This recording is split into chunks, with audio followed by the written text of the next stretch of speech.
बहुत मुश्किल से एक मामूली नौकरी पाने के बाद मुझे लगा कि अभी बहुत सारी चीज़ें हैं जिन्हें पा सकना आसान नहीं है।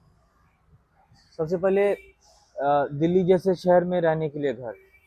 हालांकि ये समस्या मेरे एक पहचान के पहचान वाले ने हल कर दी। एक खंडहर जैसा बिल्कुल खस्ता हालत बिल्डिंग में एक छोटा सा कमरा दिलवा कर।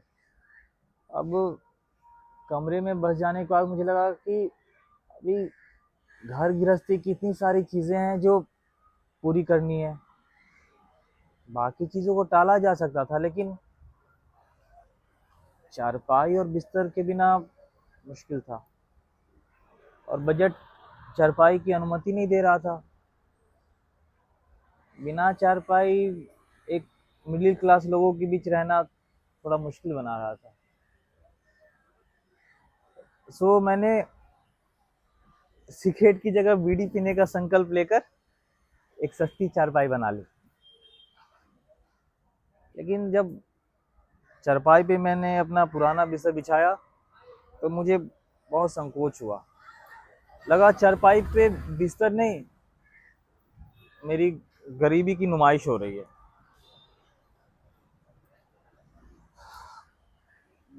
रजाई में रुई बस रुई के बराबर थी। गद्दा कई जगह से फटा हुआ था, मैला था, न दरी न चादर। ऊपर से खटमल होने की आशंका वो अलग। अगले दिन सुबह जब मकान मालिक ने बिस्तर को धूप में सुखाने का नेक सलाह दिया तो मुझे बड़ी शर्म आई।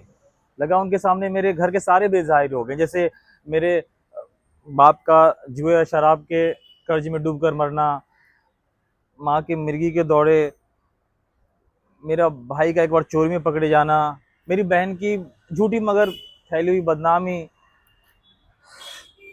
लेकिन मन में आया कि ना मैं ये बिस्तर फेंक दूं, लेकिन अब फेंक दिया तो सोऊंगा कहाँ।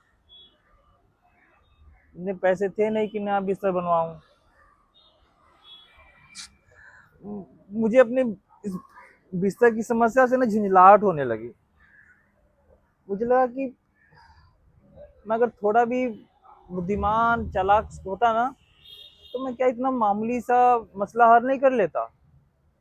लोग इतने बड़े बड़े मसले हल कर लेते हैं, लोटा लेकर जाते हैं और लखपति बनकर आते हैं, और मैं एक मामूली सा मसला हल नहीं कर पा रहा था।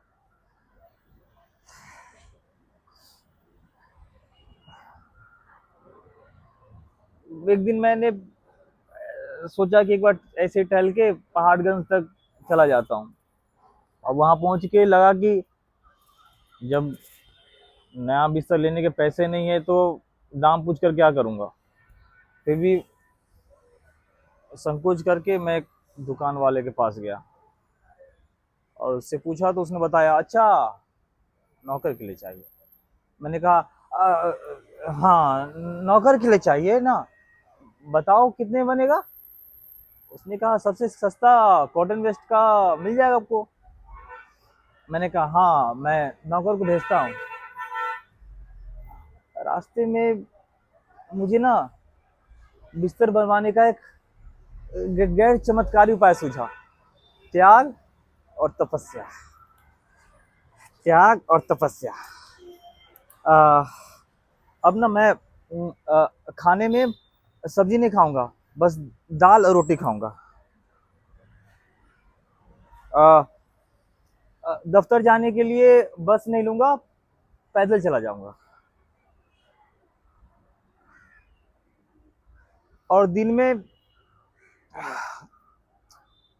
बस एक बार चाय पीऊंगा।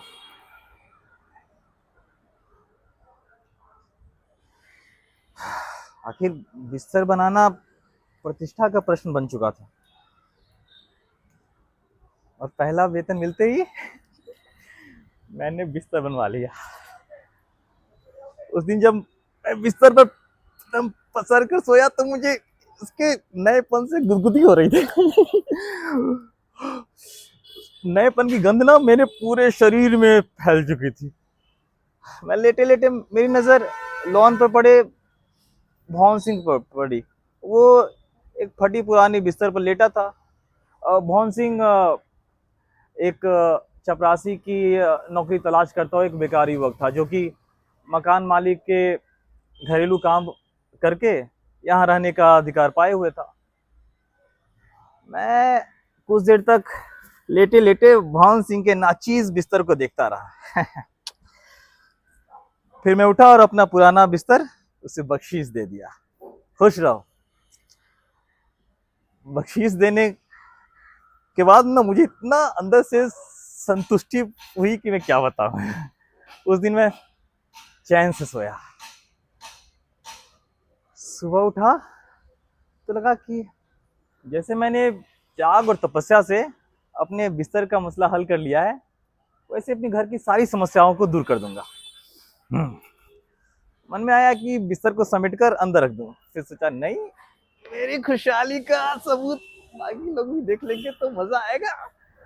तो मैं नहाने चला गया। 15 मिनट बाद जब नहा धो के वापस आया तो चारपाई पे नजर जाते ही मेरा दिल धक से रह गया। चारपाई पे बिस्तर नहीं था। किसी ने संभाल कर अंदर रख दिया होगा। अंदर भी बिस्तर नहीं था।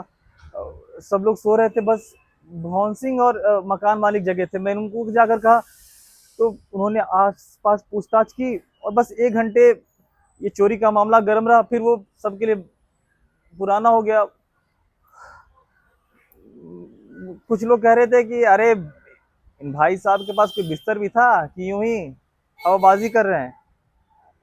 मुझे लगा कि लोग मुझ पे हंस रहे हैं, हमदर्दी नहीं जता रहे हैं।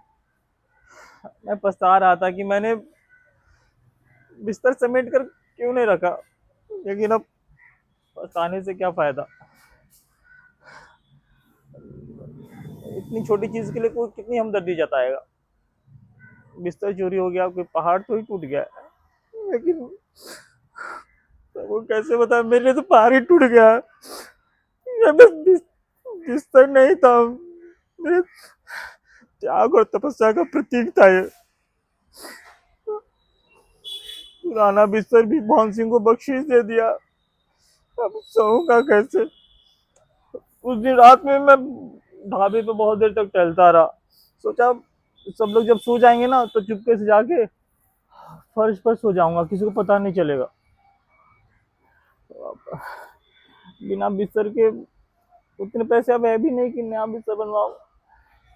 फिर लगा कि अगर मुझ पे कोई मुसीबत आ गई तो बिना पैसे में उसका मुकाबला कैसे करूंगा। जैसे मेरी माँ जिंदगी की अंतिम सांसें गिन रही है, मेरे पास घर जाने के लिए और वहाँ खर्च करने के लिए पैसे नहीं है। मेरी इकलौती पैंट बस में लगी किल से लग के फट गई है और मेरे पास दफ्तर जाने के लिए दूसरा पैंट नहीं है। महीने का आखिरी दिन है और चलते चलते मेरी चप्पल फट गई। मोची ने मरम्मत के 2 रुपए कहे, बल्कि मेरे पास बस 1 रुपए था। मैं नंगे पांव चलने लगा। एक कील पैर में चुभ जाती है। बिना दवा दारू के अभाव में पैर काटने का खतरा बन जाता है। लेकिन मैं कर भी क्या सकता हूँ। पूरी रात टहलता रहा तो बीमार पड़ जाऊंगा। क्वार्टर में पहुंचा तो मोहन सिंह और मकान मालिक के अतिरिक्त सब लोग सो चुके थे। मकान मालिक ने मुझे देखा तो कहा, और बड़ी देर कर दी आज। अच्छा, तो अब सोने की तैयारी। हाँ, मैंने उनको देखा और वो कहना चाहता था कि मेरी बिस्तर चोरी हो गई, मेरे पास बिस्तर नहीं है। लगा कि मकान मालिक को तो पता है कि मेरी बिस्तर चोरी हो गई है। मुझे चुप देखकर उन्होंने संवेदना व्यक्त की। अच्छा, आपके पास पुराना बिस्तर तो है, और कहिए तो मैं पास पड़ोस से पूछकर आपके लिए बिस्तर का। मैंने कहा नहीं, हो जाएगा। तभी मैंने देखा भवन सिंह मेरी चारपाई उठाकर बरामदे से बाहर रख दी और मुझे आके कहता है, और साहब आज सोएंगे नहीं? मुझे इतना गुस्सा आया, पर गुस्से को पीकर मैंने कहा, लेकिन सोऊं कैसे, बिस्तर तो है नहीं मेरे पास। भवन सिंह ने कहा, बिस्तर है, मैंने लगा दिया, जाइए अब सो जाइए।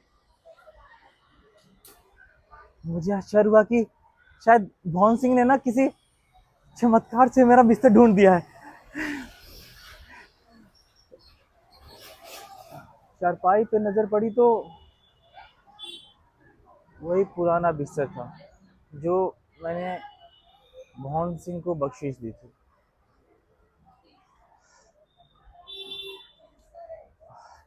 मैंने भवन सिंह से कहा, ये नहीं हो सकता भवन सिंह, नहीं।